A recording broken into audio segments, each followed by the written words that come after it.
ज्येष्ठ मास की कृष्ण पक्ष की एकादशी को अचला एकादशी अथवा अपरा एकादशी कहते हैं।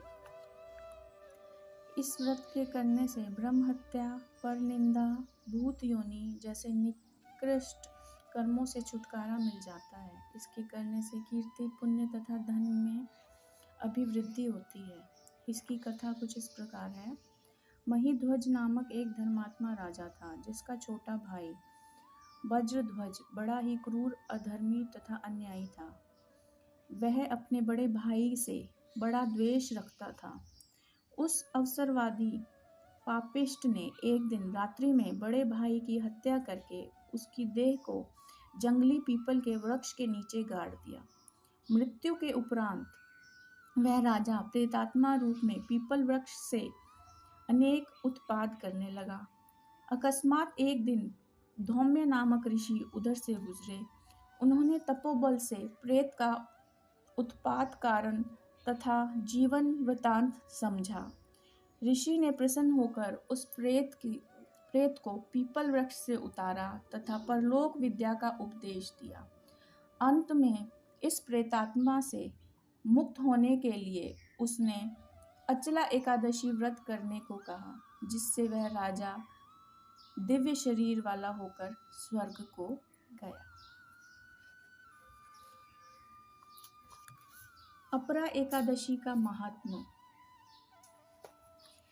श्री युधिष्ठिर जी बोले, हे भगवान, ज्येष्ठ मास की कृष्ण पक्ष की एकादशी का नाम तथा महात्म्य क्या है, सो कृपा कर कहिए। श्री कृष्ण भगवान बोले कि हे राजन, ज्येष्ठ मास के कृष्ण पक्ष की एकादशी का नाम अपरा है।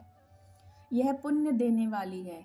जो मनुष्य इस एकादशी का व्रत करते हैं, उनकी लोक में प्रसिद्धि होती है। अपरा एकादशी के व्रत के प्रभाव से ब्रह्म हत्या, भूत योनि, दूसरे की निंदा आदि के पाप नष्ट हो जाते हैं।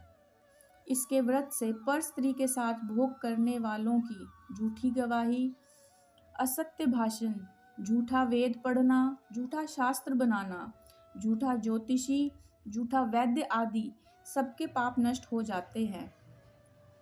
जो क्षत्रिय युद्ध क्षेत्र से भाग जाए तो वह नरक को जाता है।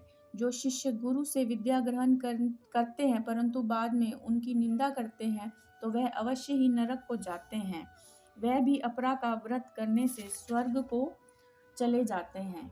जो फल तीनों पुष्करों में स्नान करने से या कार्तिक मास में स्नान करने से अथवा गंगा जी के तट पर पितरों को पिंड दान करने से या सिंह राशि वालों को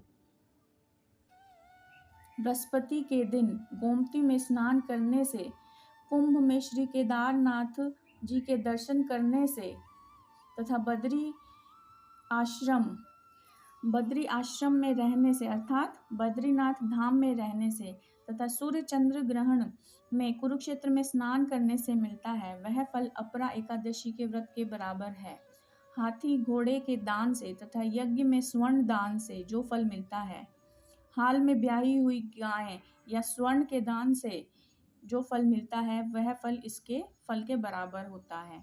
अपरा एकादशी के दिन भक्ति पूर्वक विष्णु भगवान का पूजन करना चाहिए, जिससे अंत में विष्णु पद की प्राप्ति होती है।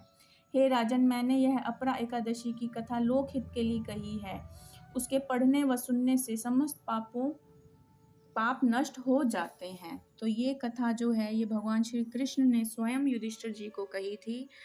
व्रत करें तो बहुत अच्छा है, नहीं कर पाए तो केवल ये कथा सुने, भगवान विष्णु के मंदिर में जाएं अथवा घर में ही उनका पूजन करें। पुष्पों से, धूप दीप गंध से भगवान श्री हरि विष्णु का पूजन करें। भगवान को भोग लगाएं। भोग में तुलसी का पत्ता अवश्य डालें, क्योंकि बिना तुलसी के पत्ते के भगवान विष्णु भोग स्वीकार नहीं करते हैं, उन्हें तुलसी अति प्रिय है।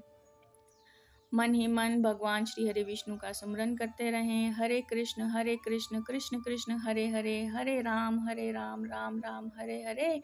ओम नमो भगवते वासुदेवाय।